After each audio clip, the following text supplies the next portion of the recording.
passion that built our nation now tears it apart.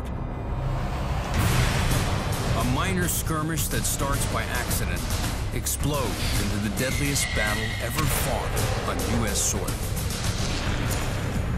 Two American armies face off in a small Pennsylvania farm town.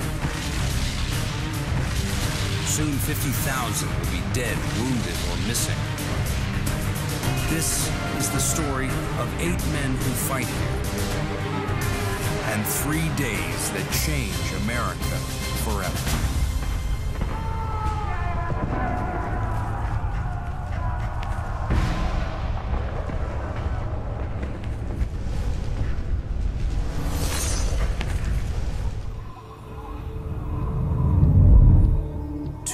After the start of the Civil War, the Confederate Army is invading the North. 1 mile west of Gettysburg, rebel reconnaissance troops encounter Union resistance. The fight escalates out of control.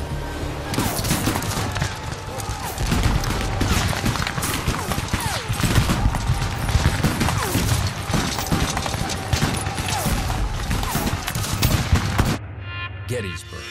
Day 1, 10 a.m.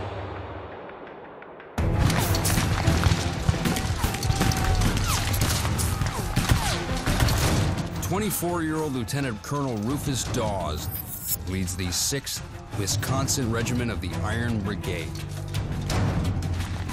These are the crack troops of the Army of the Potomac. 420 volunteers from the western frontier. They faced down the Confederates at Antietam. They're rugged and battle-tested.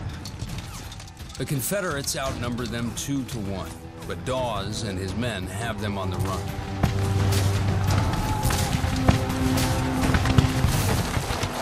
The retreating rebels find cover in a 600-foot railroad cut. The rebels now have the advantage.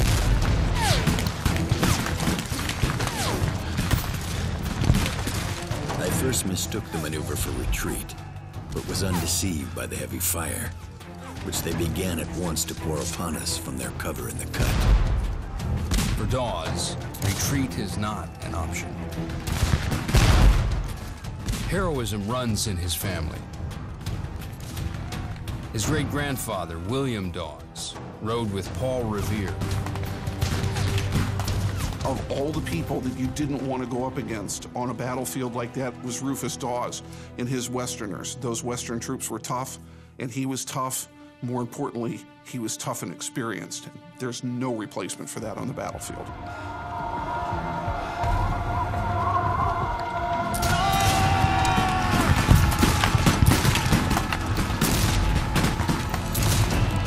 Just 175 yards to the railroad cut.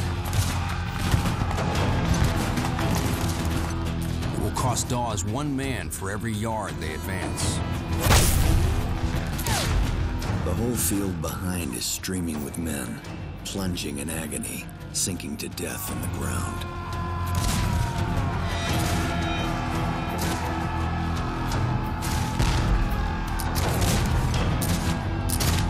In the noise and thick smoke, Dawes must rely on the regimental flags, the colors, to command his troops.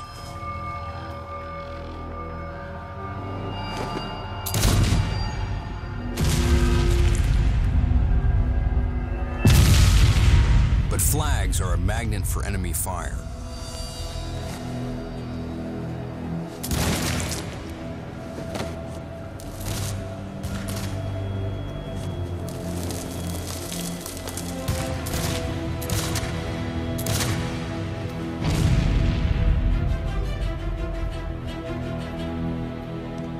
Men were being shot by the 20s and 30s.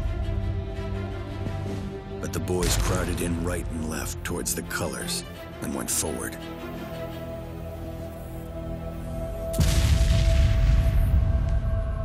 Dawes loses 10 men carrying the colors in a matter of minutes.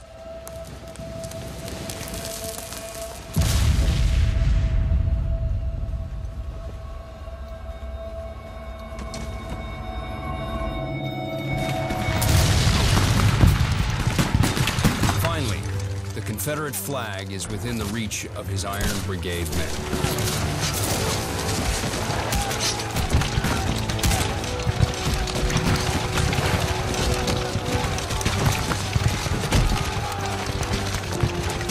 Eggleston sprang forward to seize it and was shot and mortally wounded. Private Anderson, furious at the killing of his brave young comrade, with a terrific blow split the skull of the rebel who had shot young Eggleston.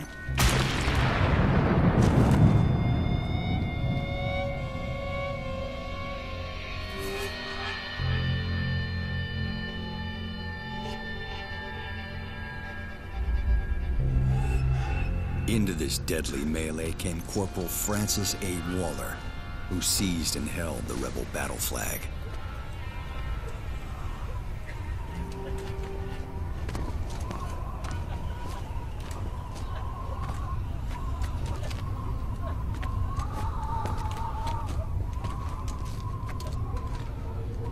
Throw down your muskets! The fight is over in less than 20 minutes.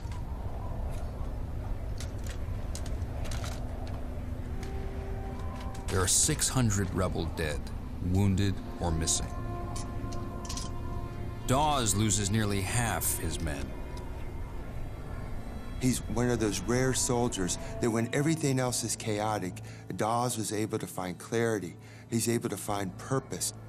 He understands that his soldiers have to be inspired by his presence.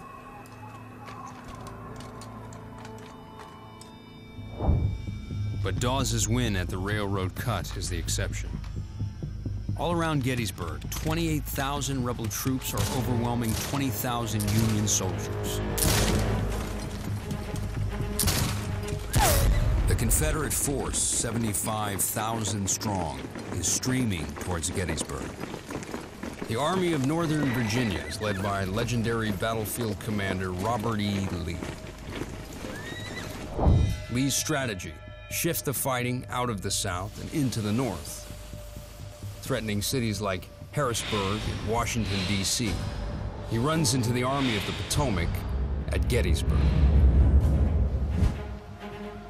This is where they'll fight.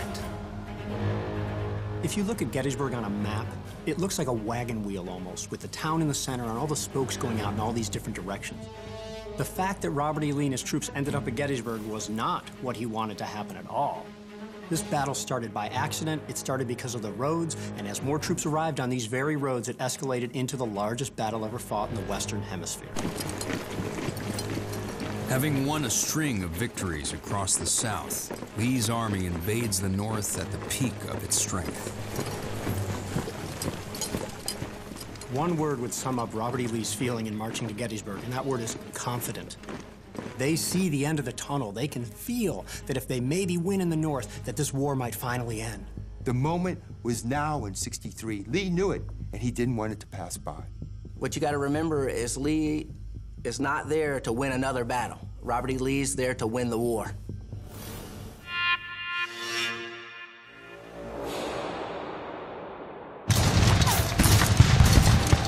On the northern edge of Gettysburg, Union troops are taking a beating. All that stands between the town and the rebel assault is the 11th Corps.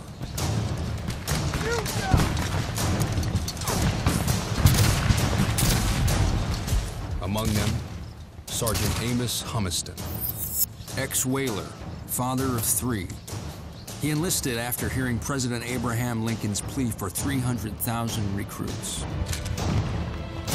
Amos Humiston was like so many Union soldiers who felt this deep love for family and for home, but he also had a deep sense of commitment for the Army and for his nation. A bullet glanced off his ribs 6 weeks ago at Chancellorsville.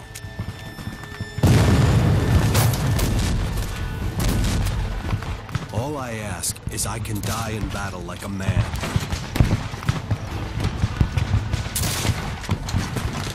But I hate the idea of dying here like a hog.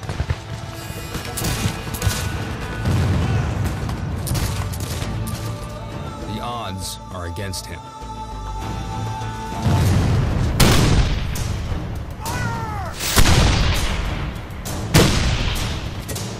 Battering the 11th Corps from a hill above town is Lee's newly appointed Lieutenant General Dick Ewell. Tenacious, eccentric, profane. Ewell lost his left leg fighting the Iron Brigade last summer at the Second Battle of Bull Run. Now he's out for revenge. A month ago, Robert E. Lee's legendary second-in-command, Stonewall Jackson, was killed in battle. Ewell replaced him. It's a lot to live up to.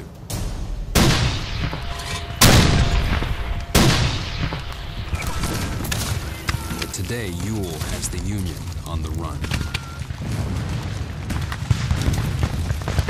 After suffering 9,000 casualties, Union soldiers retreat from Gettysburg.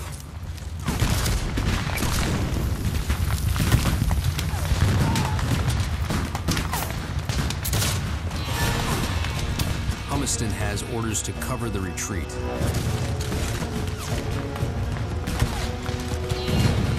But they're under heavy fire.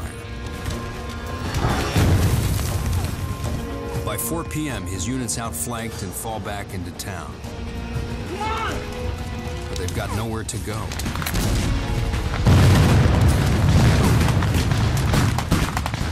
Ewell's Confederate troops are spreading out through the town.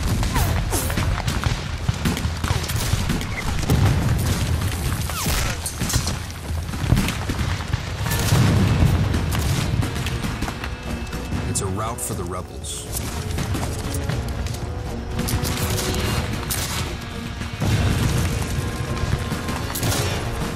Amos Humiston is surrounded. He's in for the fight of his life.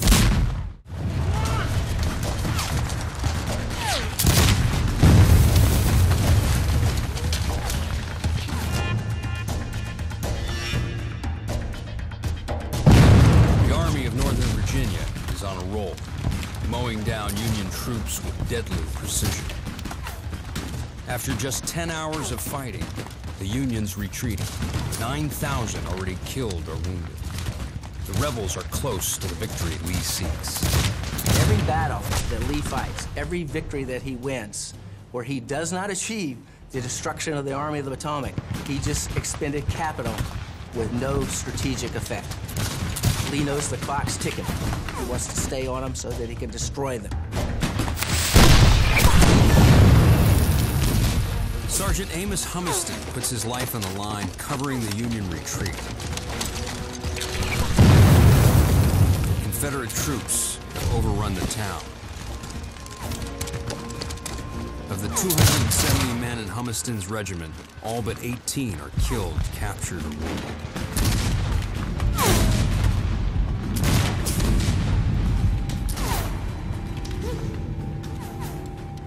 Humiston is trapped. You have put the little ones to bed, dear wife, and covered them o'er with care. My Frankie, Allie, and Fred, and they have said their evening prayer. Perhaps they breathed the name of one who is far in southern land, and wished he too were there to join their little band.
Oh, when will this rebellion cease? This cursed war be over? and we our dear ones meet, to part from them no more.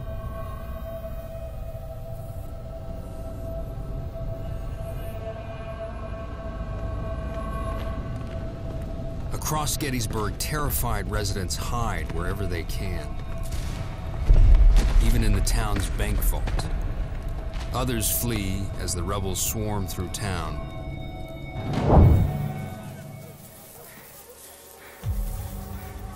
Especially African Americans, to avoid being seized by the rebel army.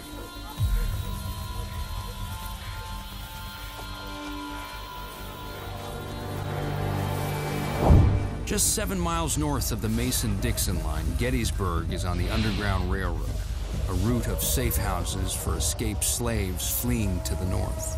Their destination, cities like New York and Philadelphia, where supporters provide food and protection. If caught, reprisals are brutal. Ears chopped off, hamstrings cut. It's no wonder slaves are the single largest financial asset in the United States. The enslaved population of the South, by itself, is worth more than all the railroads and factories and banks of the United States together. It's a business worth more than $3.5 billion. The wealth of the South is almost wholly dependent on enslaved persons. Whether you're looking at states' rights, whether you're looking at political aspects of it, everything points back to slavery. Slavery is at the center of everything that caused the Civil War. By nightfall, the Confederate flag is flying over Gettysburg.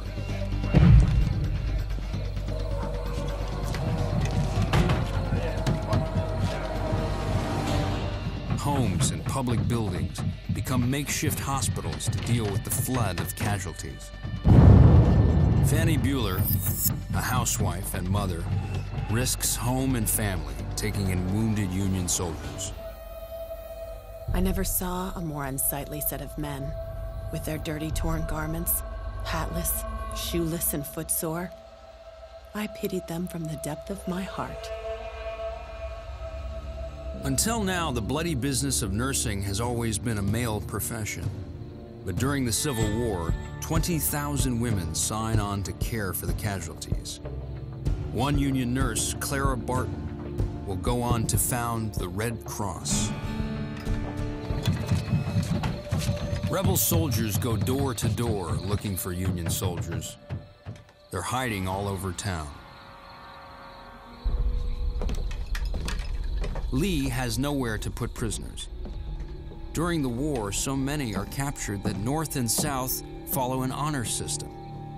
Paroled prisoners take an oath not to rejoin the fight until formally exchanged. Parole is simply, I'm going to give you a piece of paper that says, don't fight anymore, and if I catch you fighting, then bad things are going to happen to you. Then what we're going to do later is we're going to have men from our army and men from your army meet at a neutral place, and we're going to trade soldiers just like kids sitting around trading playing cards. You know, I'll trade you 3 generals for 4 colonels and 9 lieutenants for 50 privates. The punishment for breaking parole is death.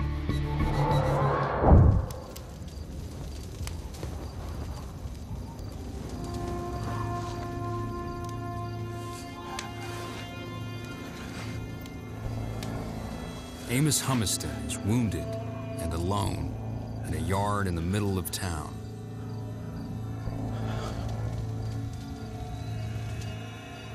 He grasps an ambrotype, a photographic image of his 3 children fixed in glass,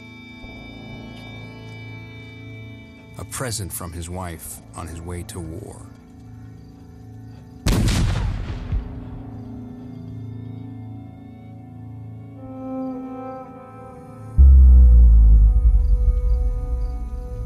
The Amos Humiston story is going to resonate with any soldier. If you go to any unit in the United States military today, obviously you're going to find service members with pictures of their children, their wives, their sweethearts, because that is a tangible link to your normal life.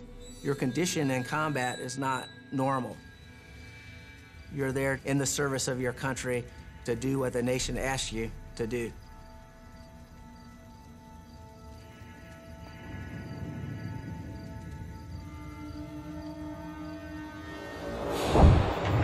The stakes are rising for both North and South. On the high ground outside town, Rufus Dawes and the Union Army dig in.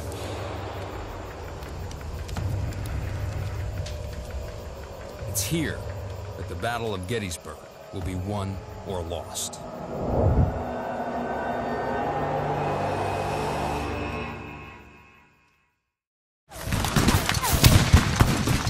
Suffering heavy losses, Union troops pull out of Gettysburg, leaving the town in Confederate control.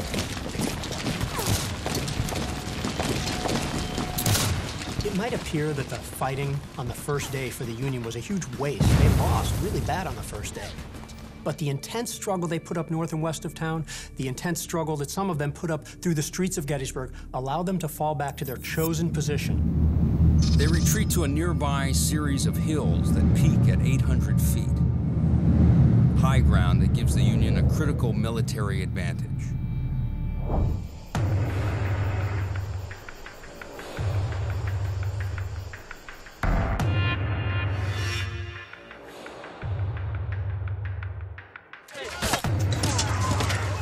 On Culp's Hill, Rufus Dawes and what's left of his Iron Brigade unit dig in. They have a new weapon, the shovel. They're building breastworks, a form of fortification dating back to the Romans. Some officers think defensive walls create cowards, not Dawes. After losing half his men, he wants all the protection he can get.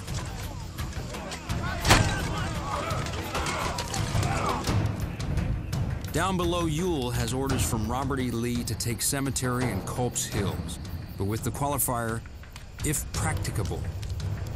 Ewell decides to wait for reinforcements. It's a decision with critical consequences. If you're looking up and you're seeing this great amount of work going on up there, and your men are tired from the march they've just made and from the battle they've just fought, something in him triggered. I'm not going to do this, or I can't do this now, but certainly at the end of the day, he's going to disappoint his commander, and I'm sure he's going to disappoint himself. The Confederacy will pay for that for the next 3 days. This is one of the great what-ifs of the battle. Had Ewell occupied and controlled Culp's Hill and the land around it, the Union Army would have simply had to leave, and the battle would have been fought somewhere else, maybe not so much to the Yankees' advantage.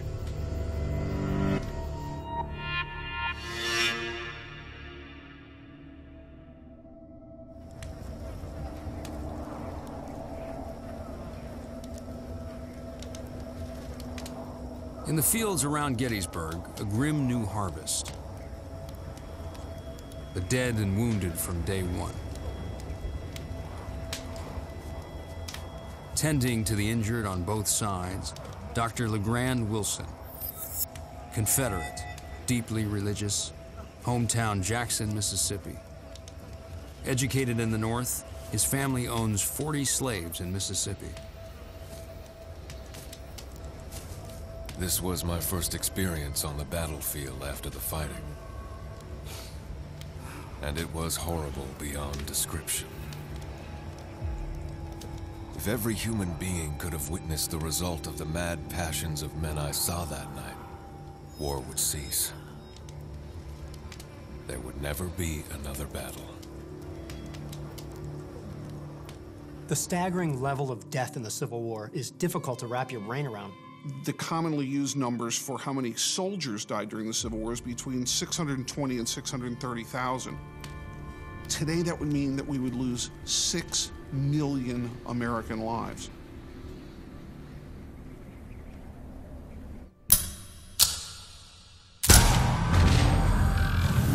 One innovation making this war so deadly, the mini ball. 90% of the soldiers Wilson treats have mini ball wounds.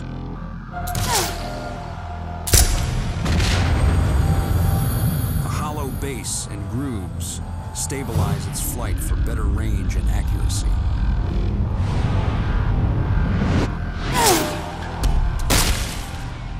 On impact, it flattens out, causing much larger wounds than traditional musket balls.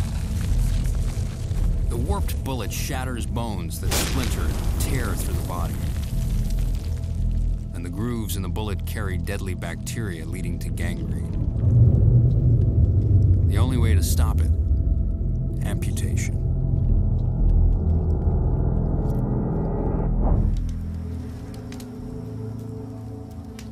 African Americans serve as stretcher bearers. Some slaves use the invasion as a chance to escape. By the end of the war, 500,000 slaves flee to the north. 150,000 will enlist in the Union Army.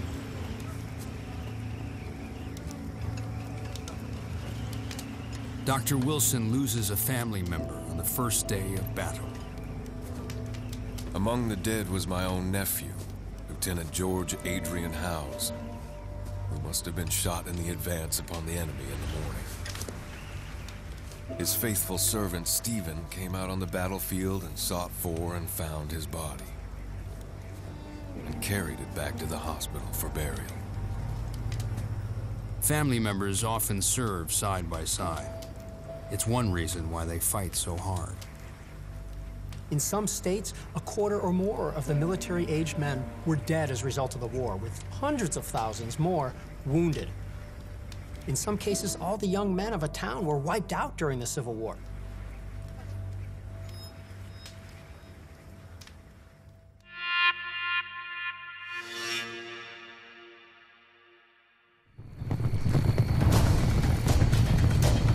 The hills outside Gettysburg. In the last year, President Abraham Lincoln has fired 5 commanders of the Union Army. Commander number 6, George Meade. Proud, explosive, a West Pointer like Robert E. Lee. Just 3 days on the job. When the messenger brought the news of his promotion, he thought he was being arrested. But Meade arrives with an advantage: the high ground. As a topographical engineer, he knows how to use it. He positions his troops to take advantage of the terrain, placing them on Little Round Top, Cemetery Ridge, Cemetery Hill, and Culp's Hill. A defensive line in the shape of a fish hook. As Confederate troops flood into Gettysburg, Meade can move his men to answer attacks from any direction. Union forces had interior lines in this defensive position. That is, their right flank was very close to the left flank, and they could move reinforcements from one flank to another, made it a perfect defensive position.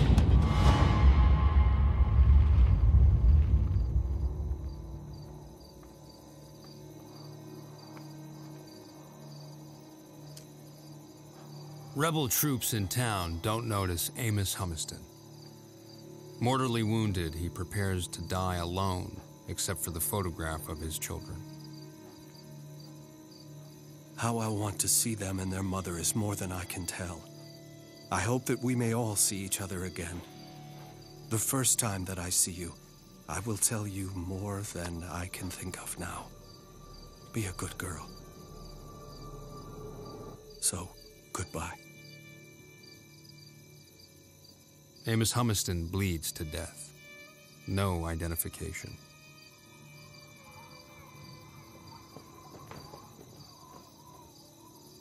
The fear of dying anonymously haunts troops on both sides. Some sew their names into their uniforms. Dog tags are still 40 years away. By the war's end, 400,000 soldiers will be missing in action. We really cannot imagine the scale of death, the scale of suffering. No one could have imagined carnage on that scale.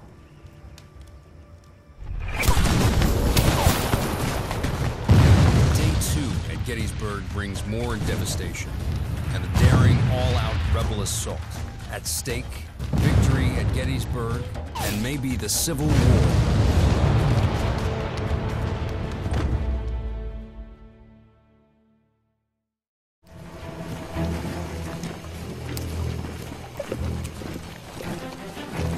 Gettysburg, Day 2, 12 p.m. The rebels are on the move.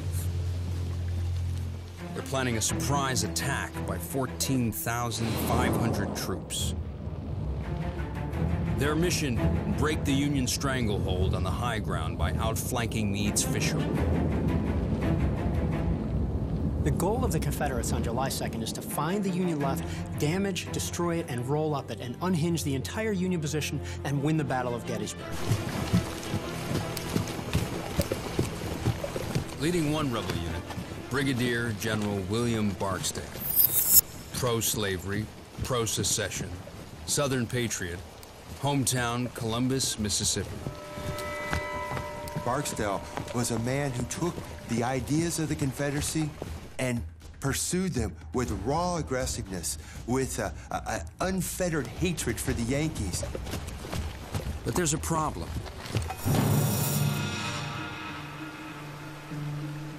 The land ahead of him was not scouted.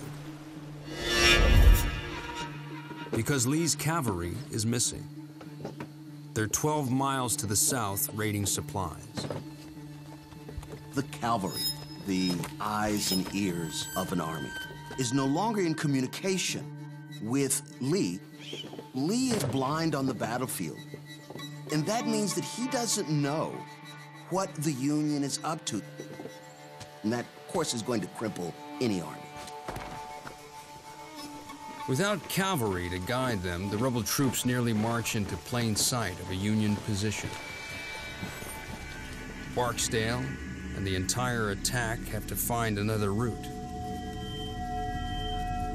A costly delay adding 2 hours to their march. Time that lets Meade reinforce his defenses. People often ask me, what if they had machine guns in the Civil War? I always say, forget all that. One set of walkie-talkies could have changed the outcome of the Civil War. 3 miles away, George Meade also has a problem. Just 3 days on the job, he's lost telegraph contact with Washington, D.C. Invented 25 years earlier, the telegraph is changing the way the Civil War battles are fought. President Abraham Lincoln, a hands-on commander-in-chief, likes rapid news from the field. The Signal Corps usually runs temporary lines to his generals at the front. But at Gettysburg, the field equipment hasn't arrived. And rebel forces have cut the lines. During the whole thing, he's got to be thinking, Lee has beaten us time and time and time again. And if he does it here, there's no one standing between him and the Capitol. We're it. He can't lose. To issue orders to the front, Meade uses a new innovation based on Morse code. Wigwag signaling. Waving the flags forms letters, like the dots and dashes of code. It works. Meade tracks the rebels' movements and responds with his own.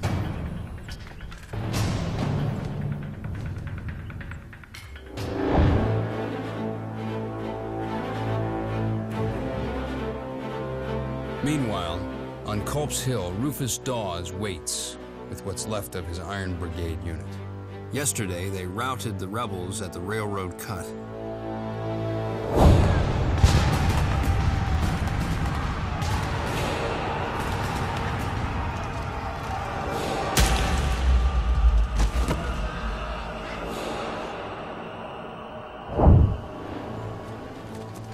Today, they're with 11,500 men defending the fishhook's right flank. Stretching over 3 miles, Meade's fishhook is formidable. Heavy defenses along the high ground make the Union line almost impenetrable as long as troops stay in position.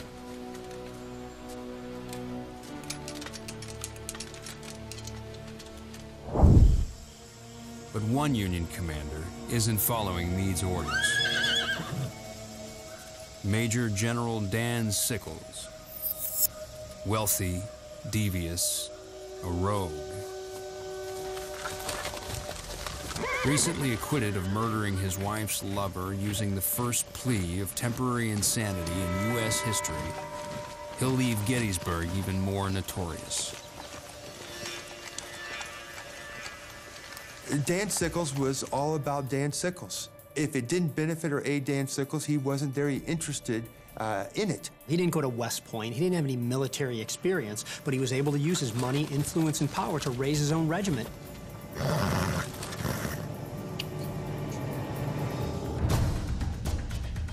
Against Meade's orders, Sickles moves his 3rd Corps too far forward, fracturing the fishhook and leaving the flanks exposed. A blunder that could cost the Union the battle, and maybe the war.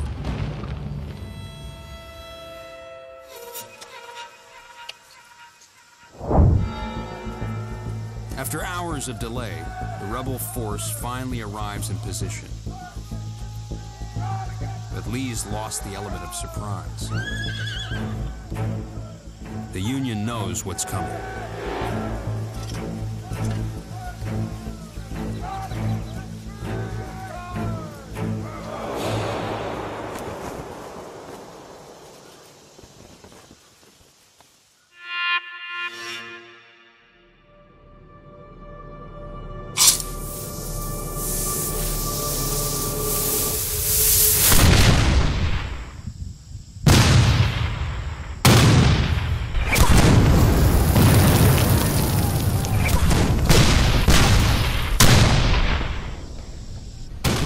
Hill, Dawes hears the assault begin.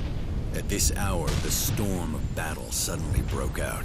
Artillery and musketry thundered and crashed together. Wave after wave, rebel troops launch one of the epic assaults of the Civil War. Barksdale is about to get the fight he's always wanted, but is ordered to hold his ground. William Barksdale is ready to go. He's chomping at the bit, but he has to wait a little longer.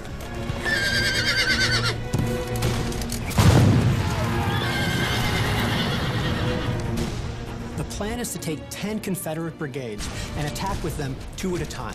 One brigade striking the enemy, then 15 or 30 minutes later, the next one strikes the enemy, and then the next and the next. Fights that are now burned into the pages of American history. Devil's Den, Little Round Top, the Wheat Field, the Peach Orchard, and Cemetery Ridge.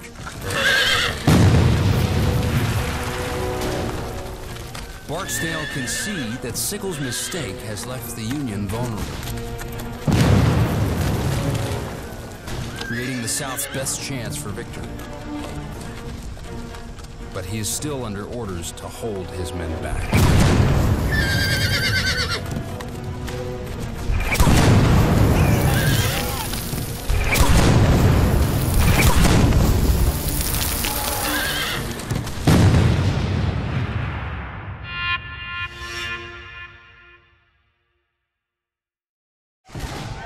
"60 minutes pass, but Barksdale's regiment still waits. The rebel yell fills the air.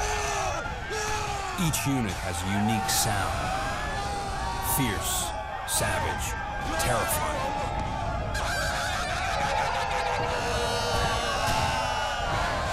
With Barksdale, Private Joseph Lord, 21 years old, laborer, hometown, Big Oak, Mississippi. Carrying the colors makes him a prized target for Union sharpshooters.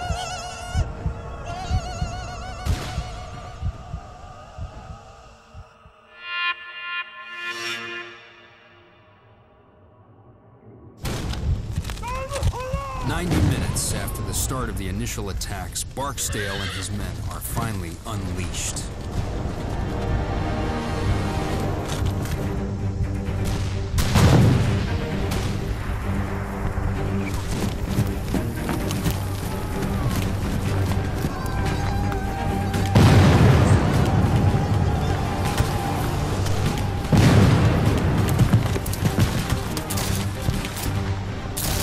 They storm into enemy fire, racing towards Sickles' position.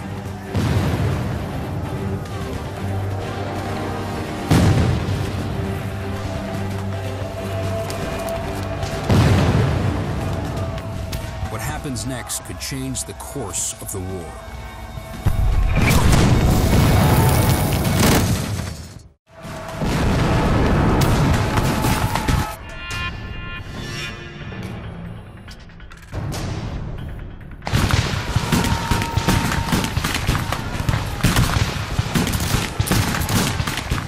with adrenaline, sure of their cause, William Barksdale and his Mississippi Brigade are finally attacking.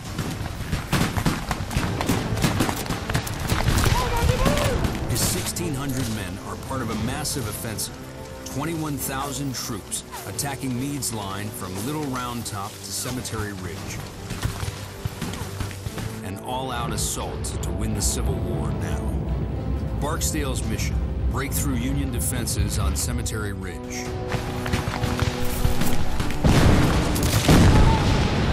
Opportunity lies right in his path. Against orders, Union General Dan Sickles moved his 3rd Corps out of position. They're now vulnerable, perfect targets for Barksdale and his men. If Barksdale, as well as other Confederate brigades nearby, are able to exploit the gap in the Union line, it would be calamitous for the Union Army. The Army would be cut in two. Barksdale's troops are unstoppable, overwhelming Sickles' men.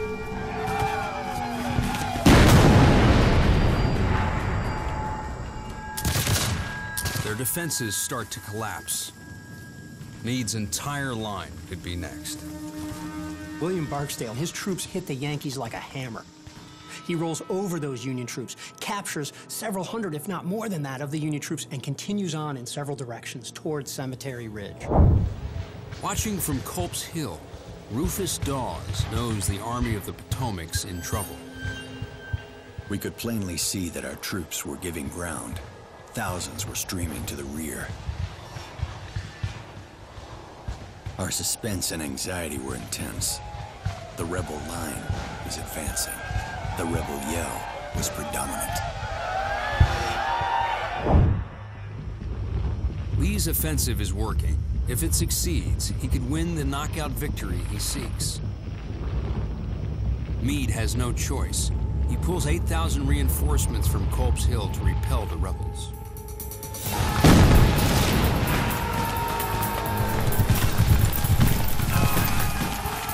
Charging towards Cemetery Ridge, Barksdale and Lloyd advance 600 yards through a barrage of enemy fire.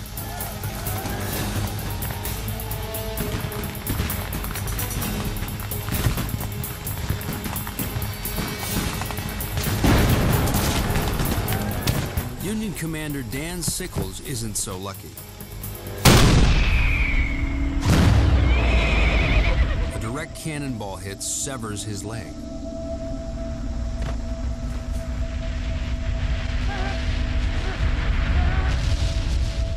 One Yankee officer jokes it's bad news for Sickles, but good news for the Union.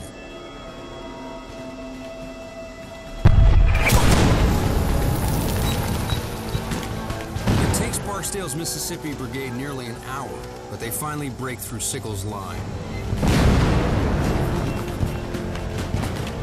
Union troops are on the run.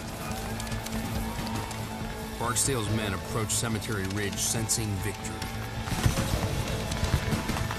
But they're charging straight into more than 20 Union cannons just 400 yards away, each capable of firing 2 rounds a minute.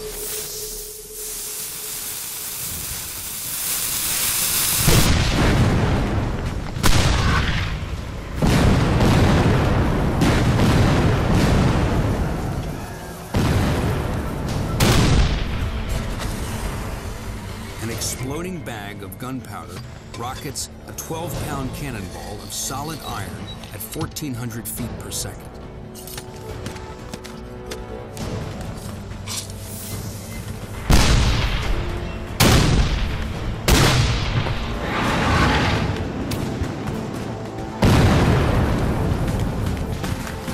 At this range, Barksdale and Lloyd will be torn to pieces. Barksdale, he's been grievously wounded during the attack. He's hit in the left thigh in a very dangerous wound, bleeding profusely. He's asked to leave the field, refuses. Continuing to lead the attack, he has part of his left foot shot away. Stays in the saddle, continuing to lead the attack. He knows the stakes here. The Mississippi Brigade comes close to cutting through Union lines. Then Meade's reinforcements slam into Barksdale and Lloyd. I turn again to the front and see the enemy bursting through the bushes and firing at us. They had come out from the top of the hill, fresh. And did our gallant Barksdale ride into our midst and still say, "Forward through the bushes." Barksdale's exhausted men finally break formation, losing their combined firepower. The rebel flag makes Lloyd a magnet for bullets. A shock, as if I had a rail in my left hand and one end had struck the ground.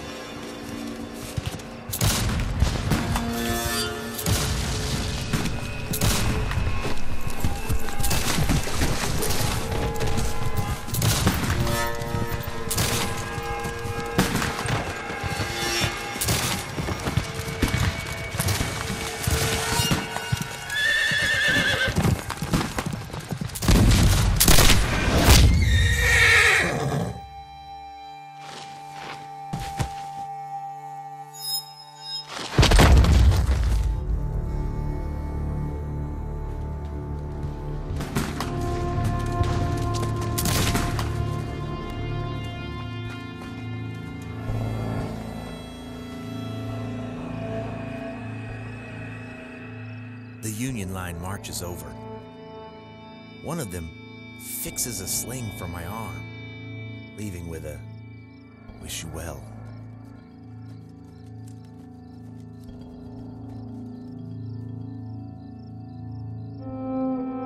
50% of Barksdale's brigade are dead, wounded, or captured.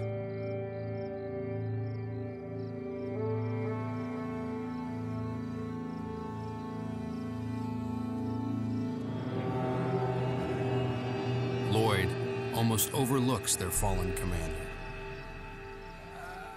I hear a weak hail to my right, and turning to it, find General Barksdale. What a disappointment when I hold my canteen to his mouth for a drink of water. Found a ball had gone through and let it all out. I took his last message to his brigade and left him, with the promise to send the litter bearers. Barksdale's battle is over. His last thoughts are of his family. I never have regretted the steps I have taken, and although dying, I do not regret my steps now. God, ever watch over and care for my dear wife and my boys. Tell them all that I died like a brave man.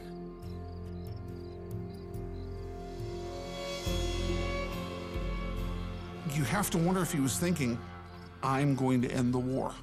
I'm going to be the great instrument that is going to break that Union line in half and destroy the Army of the Potomac and remove it from my army's opposition for once and forever.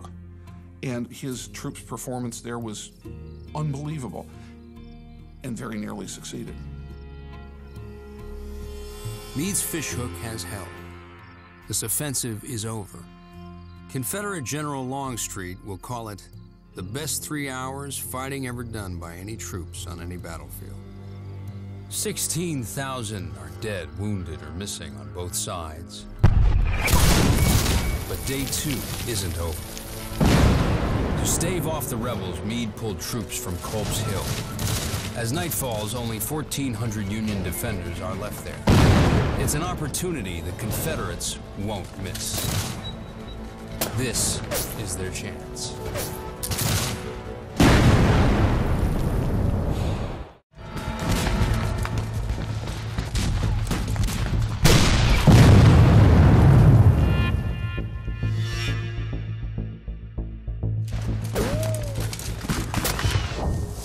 On Culp's Hill, Robert E. Lee spies a new chance for victory.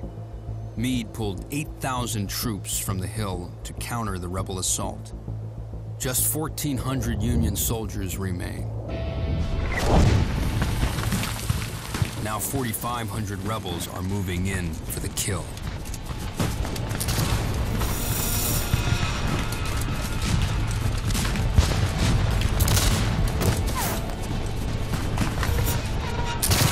Charging up Culp's Hill with the rebels is Private Ridgely Howard.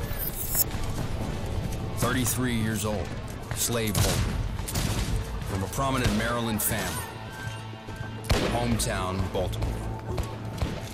His grandfather fought with Washington in the Revolution.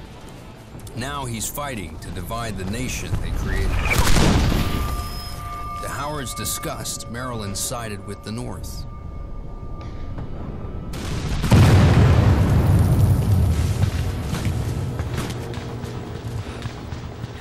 Maryland was badly divided. The eastern part of the state, slavery was entrenched, embedded. Ridgely Howard came from that plantation economy, from the slaveholding class.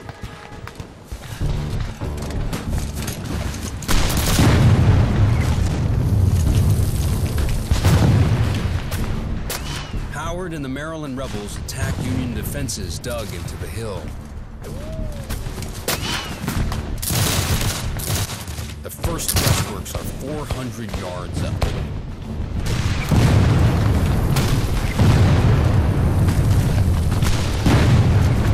It's chaos. Bullets and shells fly in all directions.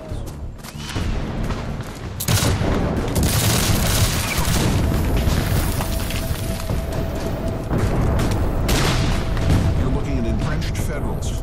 Earthworks made of logs and rocks and dirt.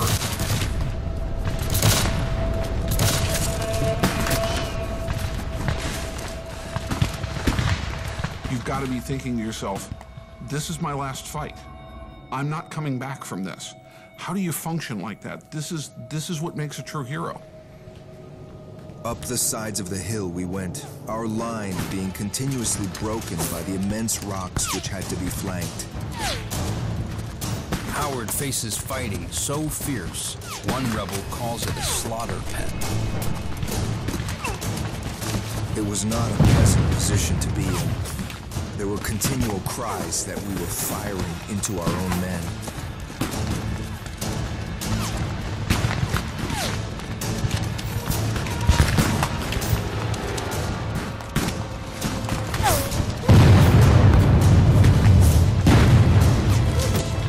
Rebel troops claw their way up Lower Culp's Hill at a terrible cost. The prize is worth it. Beyond Culp's Hill lies the Baltimore Pike, the Union's main supply route and line of retreat. If the Confederates capture Culp's Hill and control that point, the Union Army has to leave.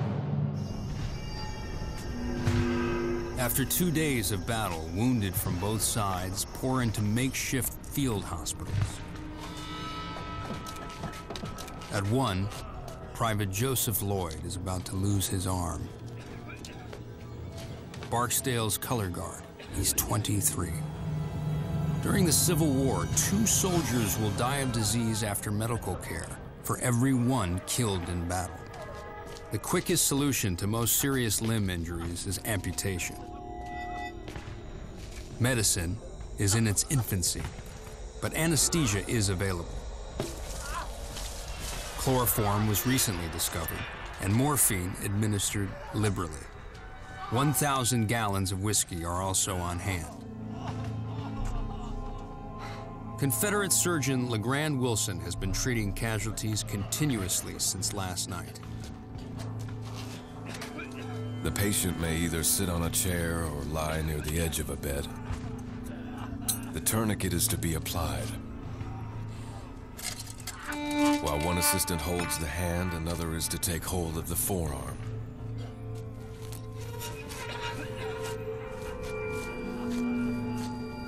The average amputation takes 12 minutes. No antibiotics, no knowledge of infection. They don't even stop to wash their hands or instruments.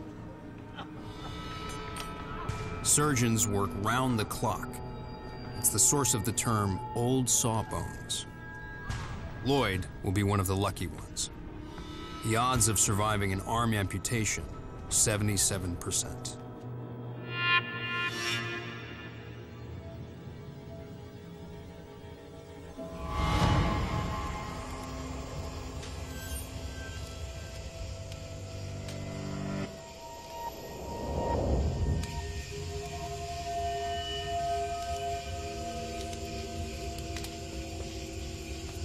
Rufus Dawes and his men are among the few Union defenders left on Culp's Hill.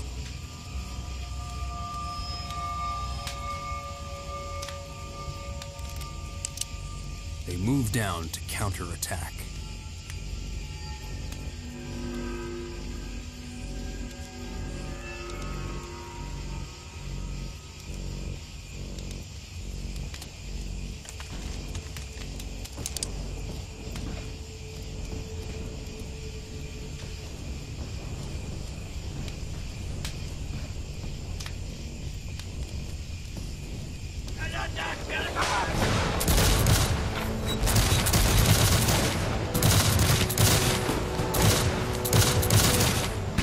As we neared the breastworks, the crash of Union muskets breaks out on our right.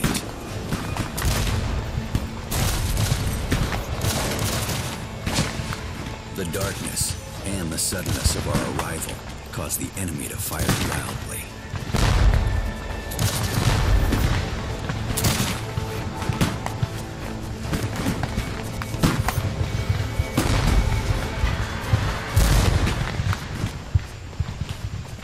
Dawes and his men win their skirmish. But like day one, they're the exception.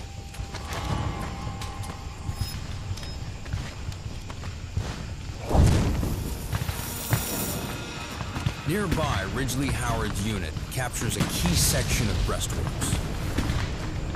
They keep advancing against heavy enemy fire. The Federals opened on us from front, left, flank, and rear, and the firing was terrible, increasing with each step we took. Still, we pressed on.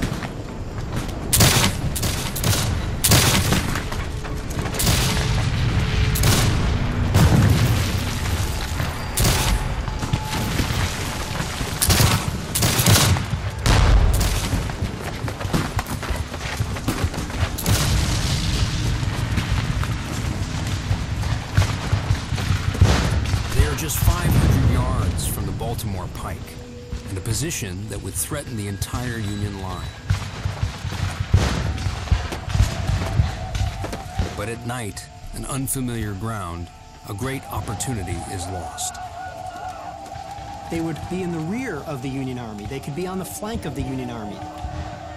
But because of something so simple, darkness, they don't even know how close they are. Unable to tell friend from foe, they cease firing. If the Confederates had managed to carry Culp's Hill on the evening of July 2nd and break through, they would have captured the Union communications line on Baltimore Pike. All of the supply wagons were there, reserve artillery was there.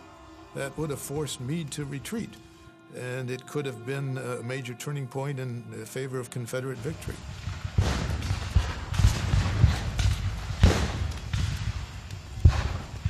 As the fight on Culp's Hill dies down, the Union wins a different kind of battle. Their newly formed intelligence agency, the Bureau of Military Information, is trying to discover Lee's battle plans. BMI agents are interrogating Confederate prisoners and realize they have captives from every rebel infantry division but one, George Pickett's. He has Lee's only fresh troops. Meade expects the rebels to attack tomorrow with everything they've got. It's a good bet George Pickett will lead the attack.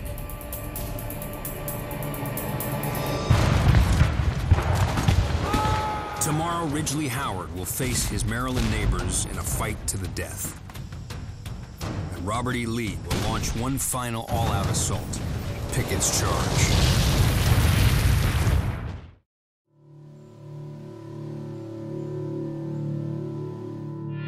Gettysburg, Day 3, 5 a.m.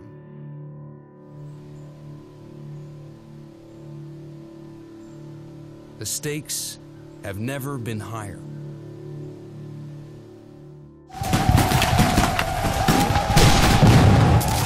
Yesterday, Robert E. Lee was on the verge of all-out victory. Confederate troops assaulted the Union's left flank and nearly broke through. Robert E. Lee knows he came very close, but no cigar. General Meade's actually a little shaken. He knows it was a very close run thing, barely escapes disaster. Now rebel troops are gaining ground on Lower Culp's Hill and are positioned to threaten the Union's rear lines.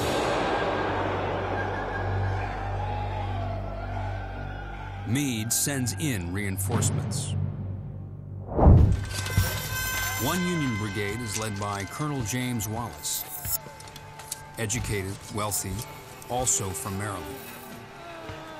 The only Union colonel who owns slaves. Medic, get over here, quick! During the Revolution, his grandfather and Ridgely Howard's fought in the same regiment. Today, the two Marylanders will battle each other. Maryland, like other border states, is torn apart. So many divided loyalties. Maryland, they had to decide which side they were on. Maryland is one of 5 border states, loyal to the Union, but slavery is legal.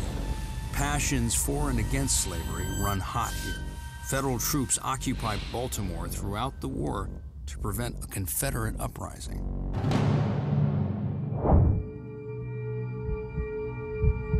On Culp's Hill, Ridgely Howard's unit prepares to attack. Their target, defenses held by Union troops from their home state.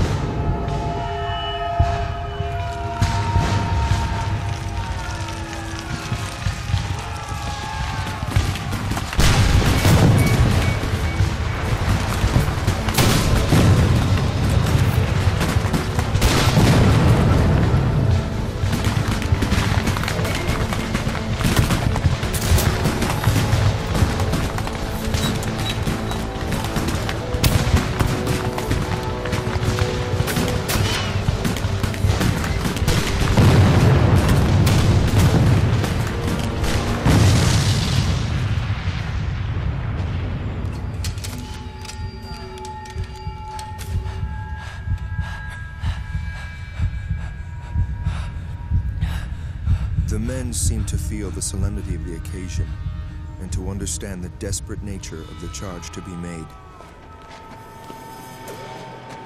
I prayed for strength to do my duty. Last night, the rebels outnumbered Union defenders 3-1. Now, those odds are reversed.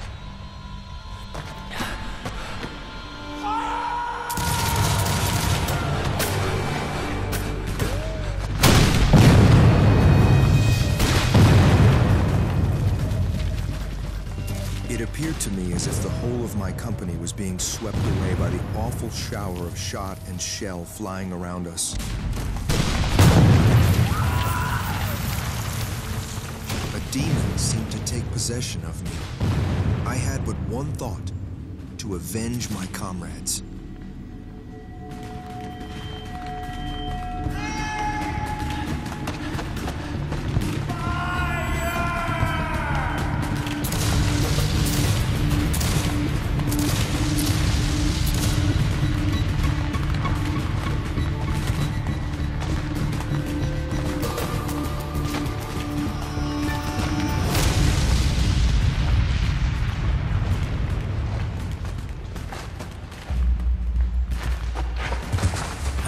Takes a bullet fired by the Union's 1st Maryland Regiment. I felt a burning in my thigh, as if all the blood in my body was rushing to one spot. It is a hard thing to say, but I am convinced the Federals deliberately shot at us while we lay there helpless on the field. A soldier at my left was shot. I was also struck in the hip. Hip wounds are almost always fatal. Every moment I expected would be my last, so I straightened myself out, folded my arms over my breast, and waited for my time to come. Time slows as Ridgely Howard prepares to die.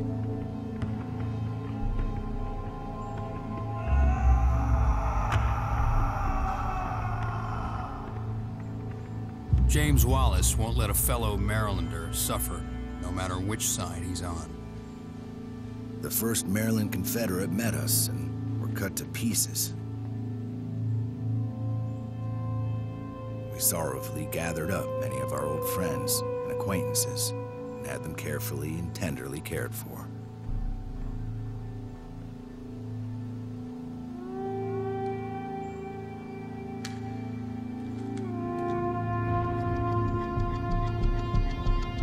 I don't know how long I lay. Seconds would seem to be minutes, and minutes hours. Coming to Howard's aid, the soldiers he'd least expect to help. The same Union troops who shot him. They asked what regiment I belonged to.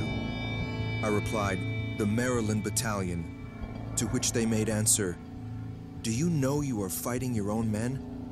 I answered, "Yes, and we intend to fight them."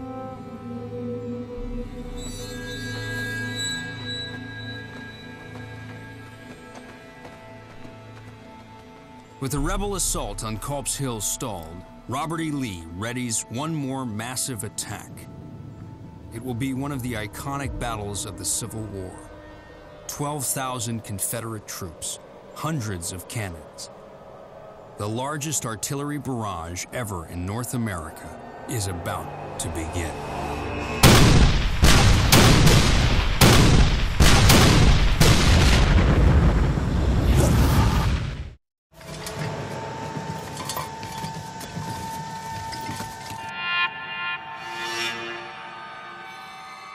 After 2 days of attack and counterattack, Robert E. Lee is about to launch the offensive that will decide the Battle of Gettysburg and the course of the war.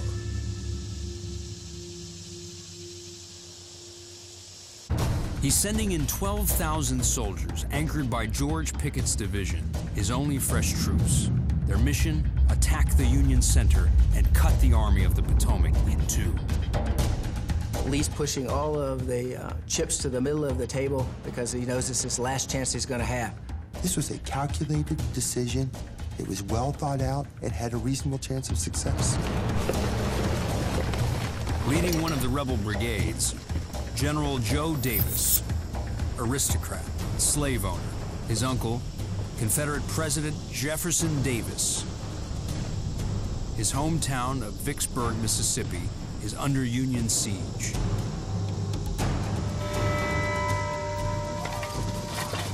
To weaken Union defenses, 160 Confederate cannons move into position. A line of artillery 2 miles long. Against them, 100 Union cannons. It's 87 degrees, brutally humid.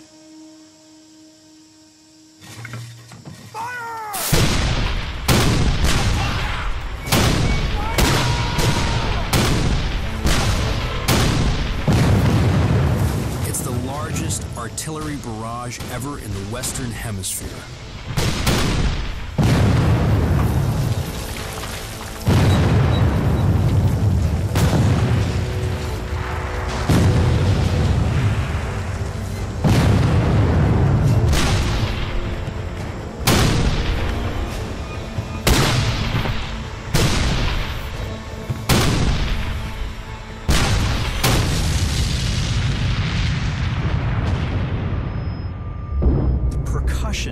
Would shake the internals. The organs would actually, in some cases, rip apart. The membranes within the ear would tear. This would create blood streaming down the sides of these artillery units' faces.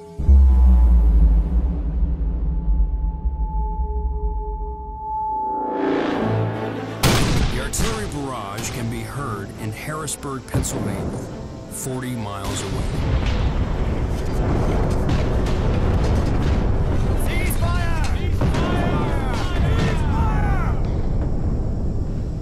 To lure Lee into thinking he's crippled the Union's artillery, Union commanders silence their guns.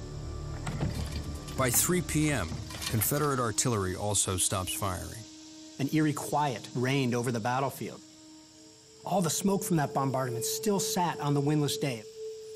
The Yankees expected a huge attack from the Southerners. The Southerners knew what they were about to do and what they went up against, and it must have been an intense moment as they stared each other across the fields.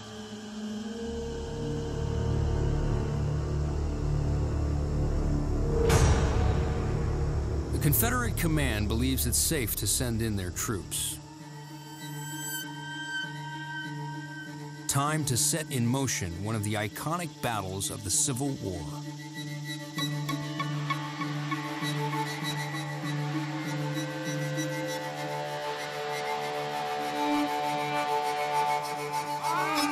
Joe Davis and his men move out. Part of a rebel assault that stretches a mile.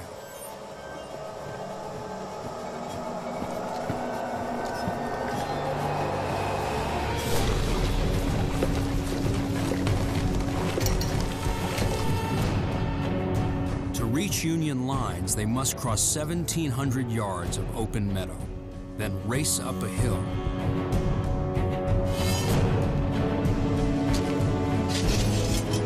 Unknown to the Confederate leaders, the Union artillery still has plenty of firepower. They're just waiting for the rebels to come into range. Joe Davis and his men are marching into a barrage of artillery hell.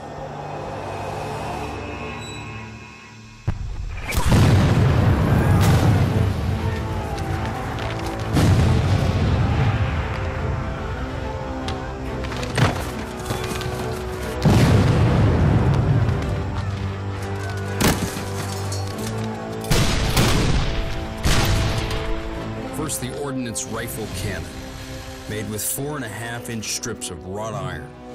Invented just 2 years earlier, they're tough and reliable, designed with a 3-inch grooved bore for greater range and deadly accuracy. The ordnance delivers shells that explode on impact. And time shells and shrapnel that burst in the air over the enemy's heads.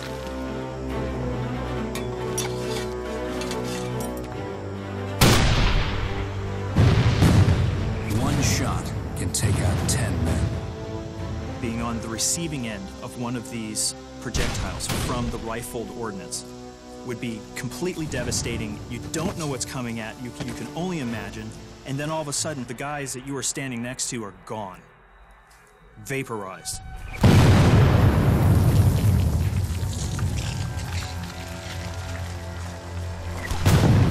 Stopping to return fire in an open field is suicide.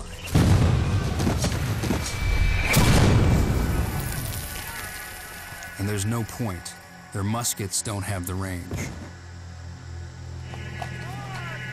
Davis knows his men have to keep moving. We were growing thinner at every step. Under this destructive fire, which commanded our front and left with fatal effect. The troops displayed great coolness. We're well in hand to move steadily forward, regularly closing up the gaps made in their ranks. About halfway to Cemetery Ridge, the rebels come into range of the older-style, smooth-barreled Napoleon cannon. The most popular artillery in the Civil War. It fires 4 kinds of ammunition, including solid 12-pound cannonballs. Bounced in front of advancing troops, they can mow down a whole row of men like bowling balls. It's hard to conceive how men could keep going in the face of such opposition. The level of courage is intense and large. Until Davis and his men can return fire, they're just target practice for Union artillery. The attack that will come to be known as Pickett's Charge is being blown to hell.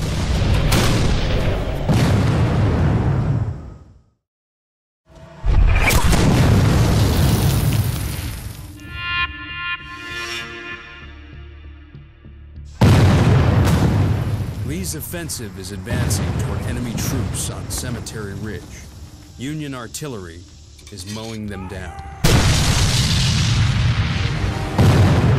It's the moment of truth at Gettysburg for both armies. Joe Davis and his men are now 400 yards from the Union guns. Canister range. Canister is the most devastating weapon of the day. Basically tin cans packed with 28 iron balls.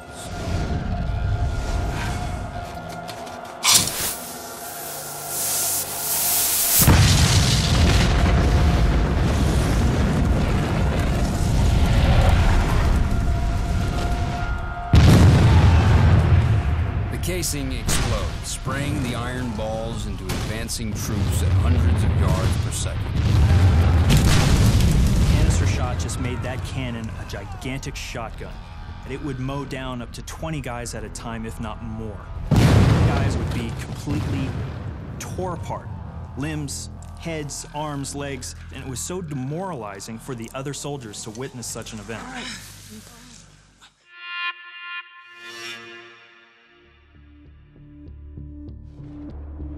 Davis regroups at a dirt road, the Emmitsburg Road, 200 yards from the Union line.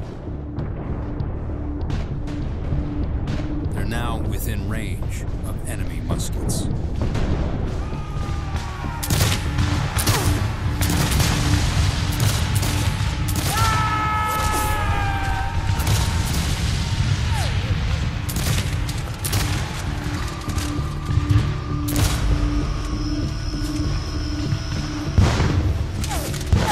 One fence they're using for cover takes 836 rifle shots.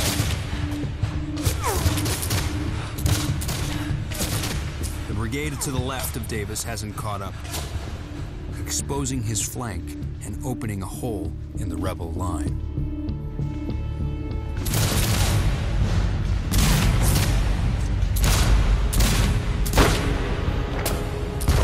A few men under Davis make it to the Union line and plant their flag on a stone wall. A brave but futile gesture.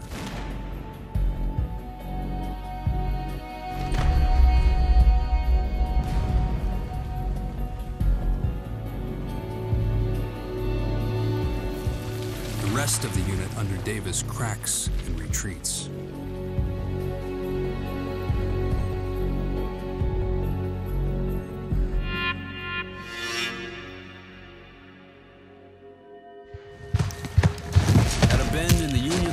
Rebel troops under George Pickett managed to break through and surge over the wall. Union gunners fire point blank.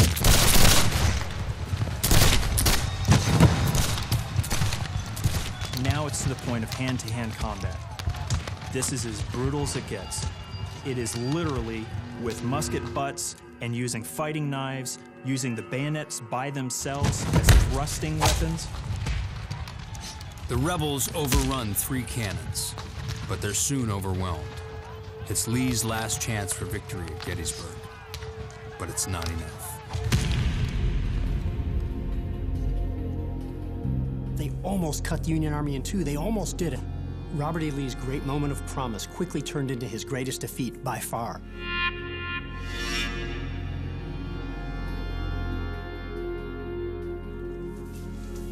The entire rebel line retreats. They are compelled, forced to retire across that very ground in which they had made this brave, gallant charge. More than half of the force that began Pickett's charge is dead, wounded, captured, or missing. Lee loses a third of his army at Gettysburg. It's the bloodiest battle ever fought on American soil. More than 50,000 casualties. Robert E. Lee's bold invasion of the North has failed.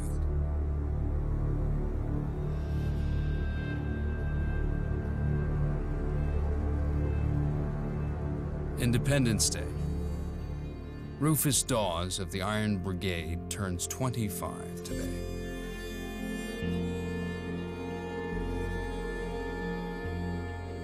What a solemn birthday. My little band, now only 200 men, have all been out burying the bloody corpses of friend and foe. No fighting today. The Civil War will last another 2 years. Gettysburg wasn't Lee's last chance to win, but it was his best. He'll never come this close again. It gave Northern people the belief that Union military high command could in fact match Robert E. Lee on the battlefield.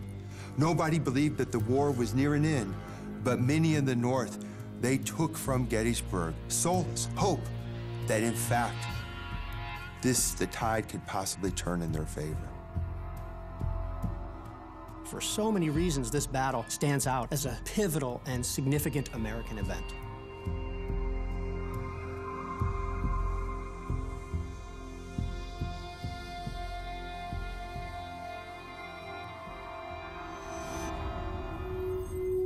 Rufus Dawes leaves the Army in 1864 with symptoms resembling post-traumatic stress disorder.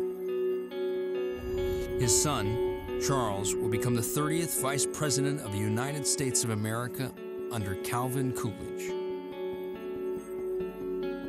Joe Davis wakes up to learn that Vicksburg, his hometown, has fallen to Ulysses S. Grant. He falls gravely ill, but keeps his command. He'll accompany Lee to Appomattox for the South's formal surrender.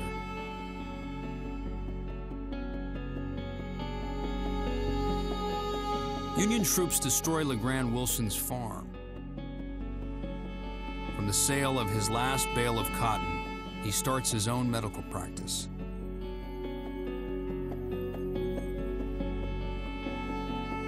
Ridgely Howard recovers from his wounds and returns to the war, losing a leg at Cold Harbor in 1864.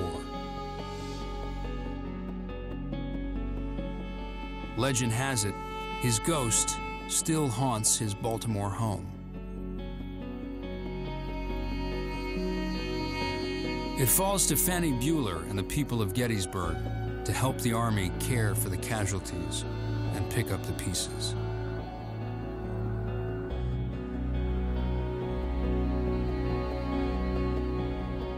The town of Gettysburg was overwhelmed for months by the wounded.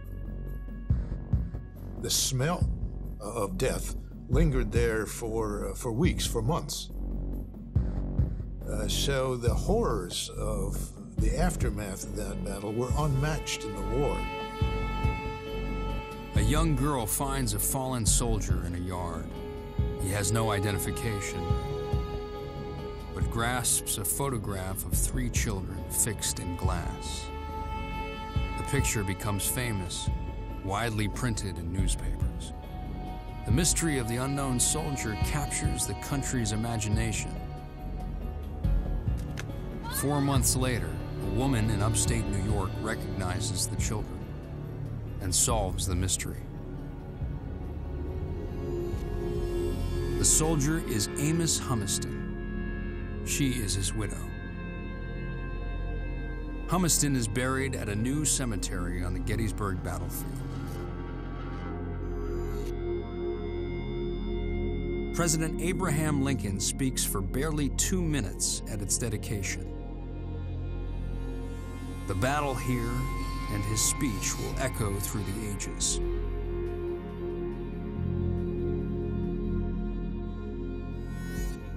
We here highly resolve that these dead shall not have died in vain, that this nation, under God, shall have a new birth of freedom, and that the government of the people, by the people, for the people, shall not perish from the earth. Gettysburg was a turning point in the war to decide America's future, preserving a nation conceived in liberty and dedicated to the proposition that all men are created equal.